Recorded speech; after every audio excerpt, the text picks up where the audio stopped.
আসসালামু আলাইকুম। এত পড়াশোনা করে কি লাভ? অনার্স মাস্টার্স কমপ্লিট করে এসে গরুর গোবর টানতেছি। এই পড়াশোনা না করলেই ভালো হতো। এইরকম কথা আপনাকে হয়তো প্রতিনিয়তই শুনতে হয়। তবে এরকম কথায় যদি আপনি কান দেন তাহলে আপনি আপনার গন্তব্যে পৌঁছাতে পারবেন না। বর্তমানে খামার সেক্টরে শিক্ষিত মানুষরাই বেশি আসতেছে। আর শিক্ষিত মানুষ যদি না আসে খামার সেক্টরে তাহলে খামারের মান উন্নয়ন করবেন কিভাবে? বর্তমানে কৃষি ক্ষেত্রে যে আধুনিকতার ছোঁয়া, আর এই আধুনিকতার ছোঁয়া একজন শিক্ষিত মানুষ ছাড়া সফলভাবে উন্নতি করা সম্ভব নয়। তাই যতই শিক্ষিত হন না কেন, শিক্ষিত হয়ে বেকার না থেকে এই কৃষি সেক্টরে আসেন। বর্তমানে কিন্তু হাজারো যুবক কৃষি সেক্টরে আসতেছে। পাড়া প্রতিবেশী মানুষজন কি বলবে এদের কথায় কান না দিয়ে সামনের দিকে এগিয়ে চলুন। তবে একজন উদ্যোক্তা হতে হলে নিজের কাজ নিজে করতে হবে, অনেক পরিশ্রমী হতে হবে।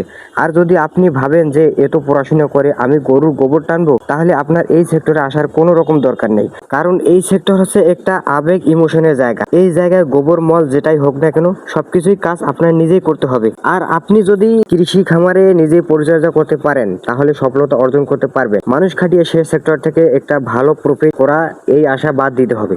বর্তমানে যদি খামার সেক্টরে যদি সফলতা পেতে চান তাহলে নিজের পরিশ্রম নিজে করতে হবে। এটা যতই ছোট এবং বড় খামার হোক না কেন। আর যারা নতুন অবস্থায় খামার সেক্টরে আসতে চাচ্ছেন তাদেরকে অনেক ভালো এবং অনেকে মন্দ পরামর্শ দিচ্ছে। তবে নতুনদের বলবো আপনার গন্তব্য আপনাকে ঠিক করতে হবে। মানুষ আপনাকে রাস্তা দেখাই দিবে ঠিকই, কিন্তু কেউ গন্তব্যে পৌঁছে দিবে না। সুতরাং আপনি আপনার মনোবল ঠিক রাখুন।